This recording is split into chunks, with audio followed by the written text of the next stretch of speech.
My name is Mary Byrne. I hail from near Tulla in the County Carlow. I was born and reared there, and I hope to die there. You couldn't be born in a better place, and you couldn't grow up among better people. One of my neighbours was Lucinda Hughes, that went on to become Lucinda Sly. But in I known her first, she was Lucinda Hughes, a quiet, hard-working woman that lost her husband young and reared up her son by herself and never asked nothing of nobody, but was always willing to help out if she could. She had her differences with the young lad, but I could never lay the blame for that at her door, and in the heel of the hunt, didn't they make up to, and sure, what more could a woman do? I remember the day her husband died, leaving her with a small bit of land and a handful of bills, and no way of easing her way through life. But she made the best of it, and set herself to making a living, and she did, working all the hours God sent, rearing a few hens, selling eggs, letting her cow walk the long acre when she could, making butter and bread to sell at the Carlow market. There was never a harder worker. I'm Michael Dempsey from the Queen's County, father to John Dempsey. Good young fella, and he'd grown up, well able to write his name, a bright young fella, and a hard worker. He was never afraid of work. When it wasn't to be got in our own place, he was willing to travel for it. And never a bad word did I hear a farmer say about him. Up with the lark, and he was often abroad working long after the sun was gone to its bed. I was never took by Walter Sly. I met him a time or two when he came calling to see Lucinda. Oh, he was all smiles and charm and Mary this and Mary that, but there was something about him I didn't like, if you know what I mean. And it had nothing to do with him being a Protestant.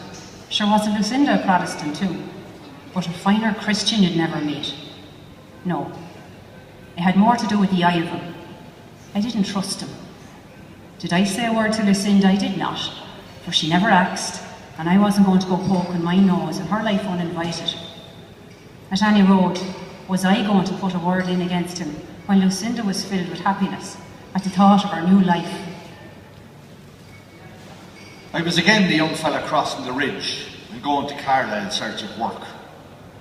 Town people down there in Carlow, and I don't like town people. But he laughed and said that it'd be all right, that he'd find a farmer that was hiring, that he'd be back out in the country in jig time. So what would they want of me in a town, he says. Sure, I'd be no use to a town man or a shopkeeper or the like. I'll be out on a farm. And he was. And now I keep thinking that he might have been better off in the town. Lucinda was set on keeping her own place in case things didn't work out. And then one day in I passing, I saw new people about her little cottage and cattle on her bit of land, and I was surprised to think she'd sold it. But when I made inquiries, I found it wasn't her doing at all, but Walter Sly's. I met her a month or two after in Carlow at the market, and she told me he'd sold her little place behind her back.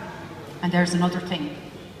She looked 10 years older than she had when she left Tulla, and I knew by her she wasn't happy. Two policemen came to my door, and that's never a good thing. They said that the young fella, John, was here in the jail in Carlow, and that he was facing a trial for murder. The following day, I travelled in to see him. It was the first I knew of all that had gone on. He told me he often stood between the master and mistress to stop her getting a bathing, and I was proud of him for that. But when I asked was there more between him and the mistress, he reddened, and he looked away, and then nodded. I said no more about it. I didn't think that was the biggest part of it. Sure, they couldn't hang a man for that.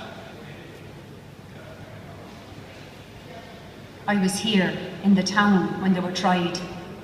A long, long day that faded on into the night.